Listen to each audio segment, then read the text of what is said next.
Coming up on NEWS2, lottery growth and expansion. Who will win the big payoff? Hot issues in legal gambling. Some of the topics addressed during an ongoing gaming law conference. Details. Plus, critical energy needs of the Caribbean was the topic of the first Caribbean Clean Energy Technology Symposium. We will share some key issues from the 4-day event. Tune in to NEWS2.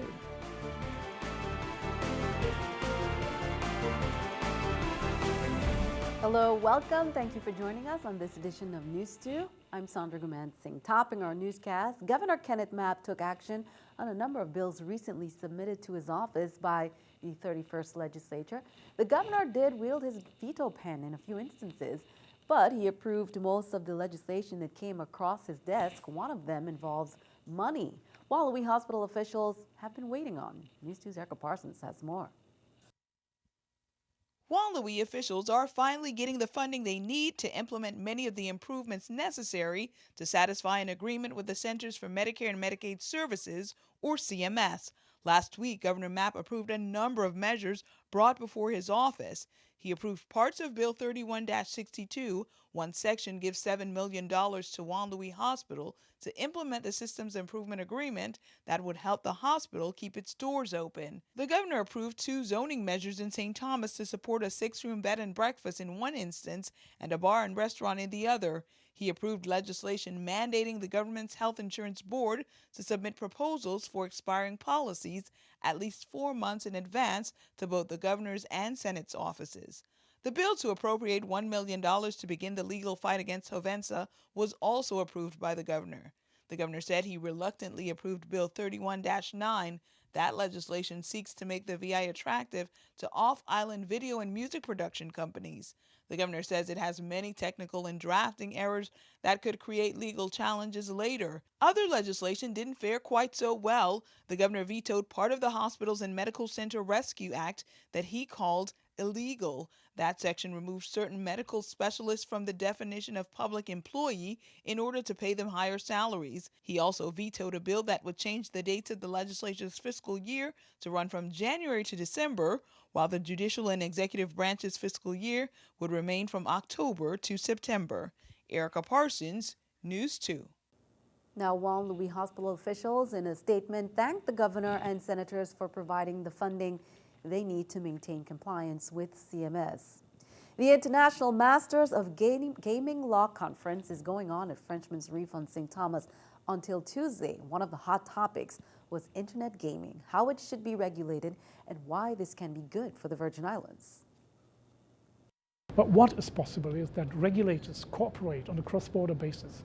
You know, most of the operators in the internet are multi-international operating companies.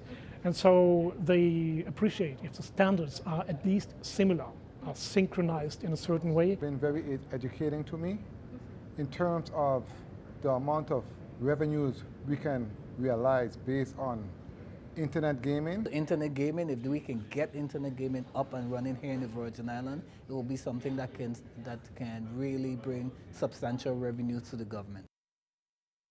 The Public Services Commission took a number of actions Thursday during its regular meeting. Commissioners voted to approve 2 power purchase agreements to allow WAPA to build 2 more solar facilities on St. Croix.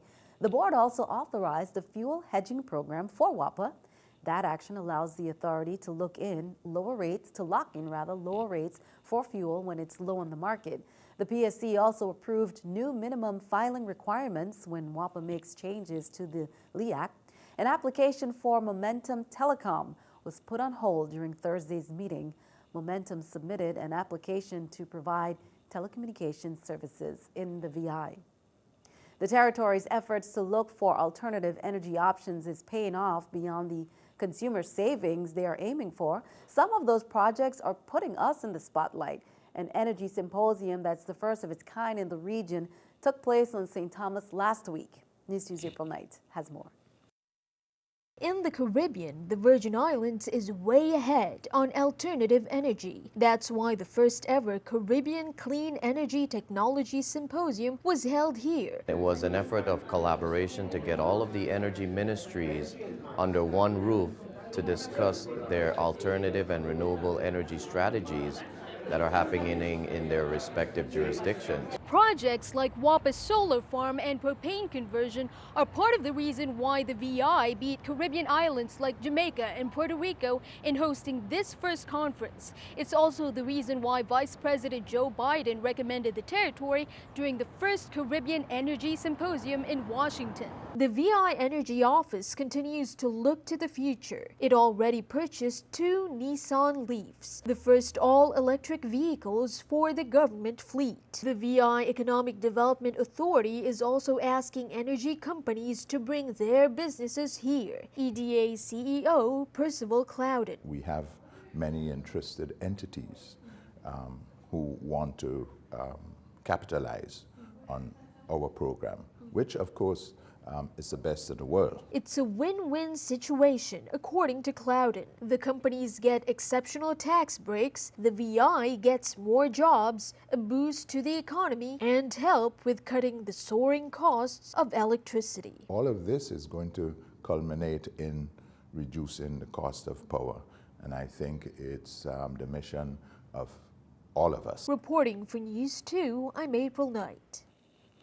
Other ways the VI Energy Office is saving energy costs is by reducing the government electricity bill and improving aging infrastructures in the territory. On Thursday, a special presentation was held aboard the 3,600-passenger Royal Princess Cruise Line docked in Crown Bay for cruise ship excursions crew member Amber Bowman, who received the Princess Cruise Line's Tour Guide of the Season Award for 2013-2014.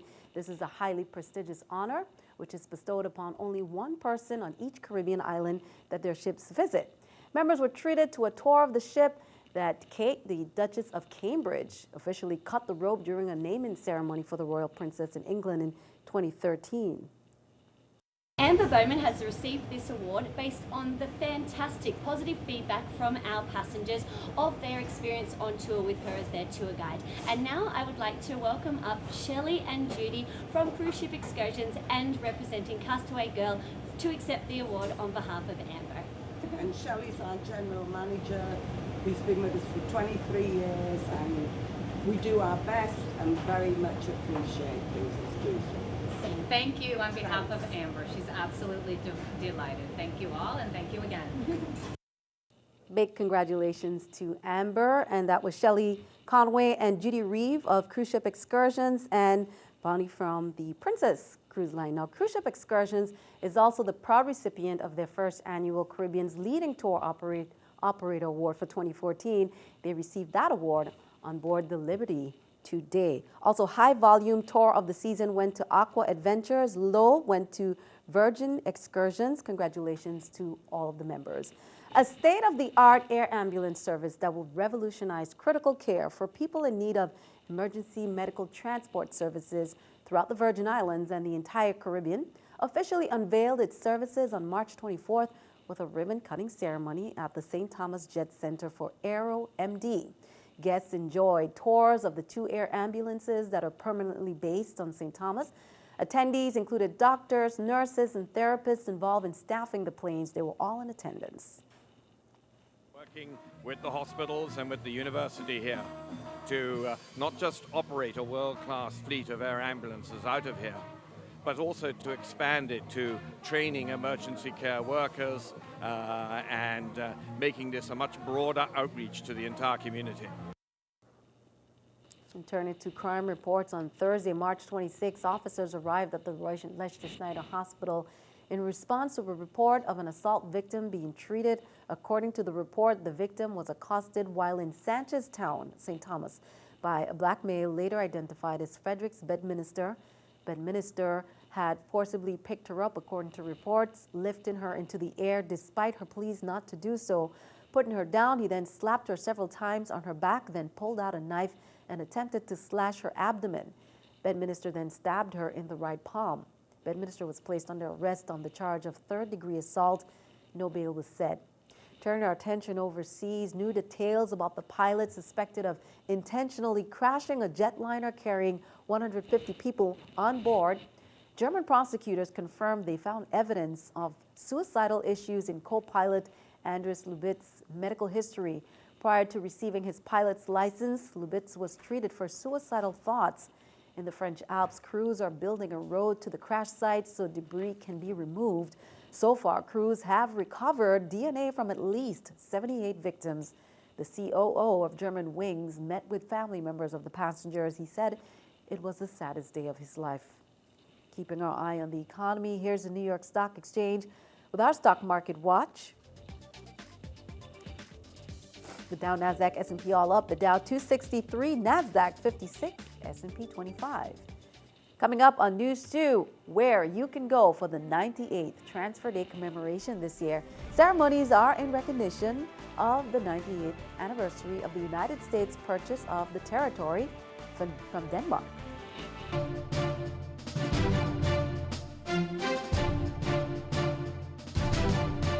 The students and staff from Lumuckle Elementary took a break Friday to close out VI History Month.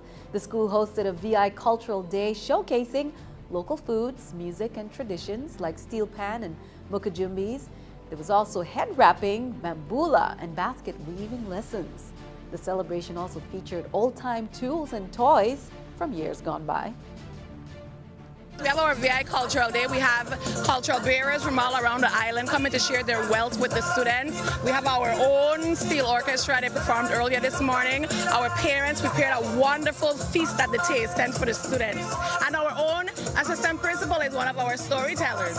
And our own fourth graders put on a PowerPoint to talk about the Virgin Islands culture.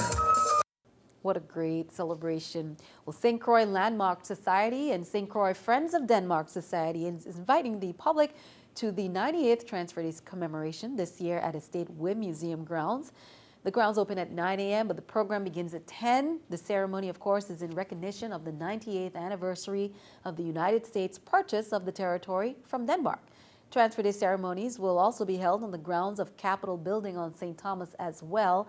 That's at 11 a.m., featuring entertainment from several school groups and remarks from senators, Governor Kenneth Mapp, Delegate to Congress Stacey Plaskett, and representatives from Denmark. Now, this is a free event. Also, the Friends of the St. Croix National Parks on St. Croix, they're holding a short program at the public bandstand at the Christiansted National Historic Site. That program will begin at 3 p.m. and go until approximately 5:30. It's featuring students from the St. Croix Educational Complex, quadrille dancing, students from St. Mary's and Elena Christian. Schools will perform music by Stanley and the 10 Sleepless Nights. Public schools, as well as many government offices, will be closed. Innovative St. Thomas, St. Croix, and St. John will be open for business.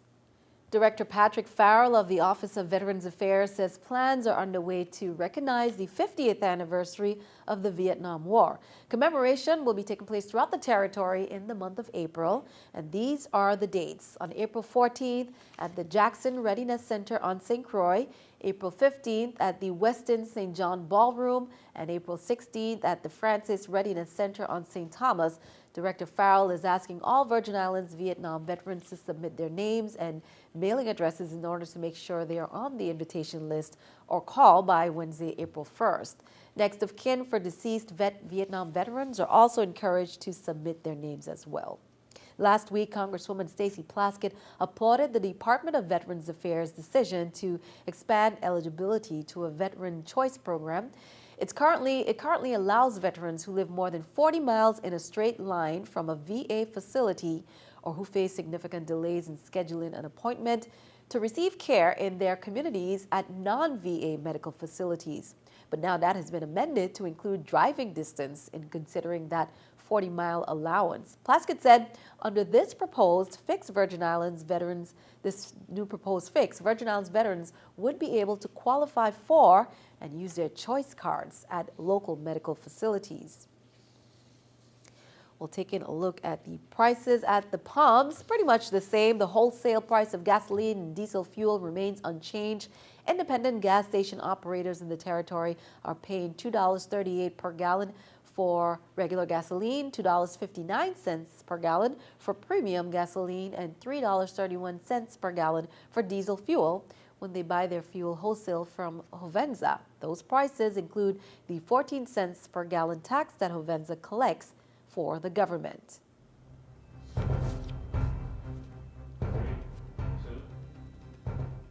It's Disability Awareness Month. A support group for people with disabilities celebrated 16 years of service this month with their annual luncheon. The VI Center for Independent Living and the Mutual Aid Self-Help Group, or MASH, co-hosted the event. A U.S. attorney said it's important for people with disabilities to understand their rights. But it was an announcement from Governor Mapp that got the most attention. We have a lot of unexpended money. But more importantly, from the Department of Housing and Urban Development, is that we have money to help folks with physical disabilities to retrofit homes and to build homes for them. As part of our housing strategy, we're going to make it our business to take this on and to address many of these issues. And the rehabs of some of our housing communities that we're looking at now, in some areas, we're going to do complete demolitions and reconstruction. Meanwhile, more than 40 persons with disabilities had a blast at the 2015 Special Olympics on St. Thomas Saturday.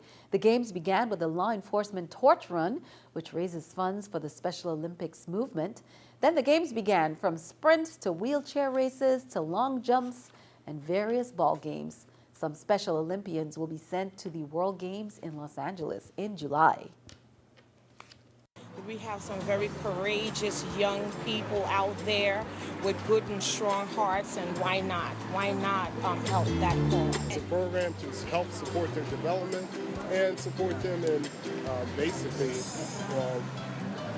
being able to integrate into the social structure of any community. And it helps remove the stigma that people associate with people with disabilities.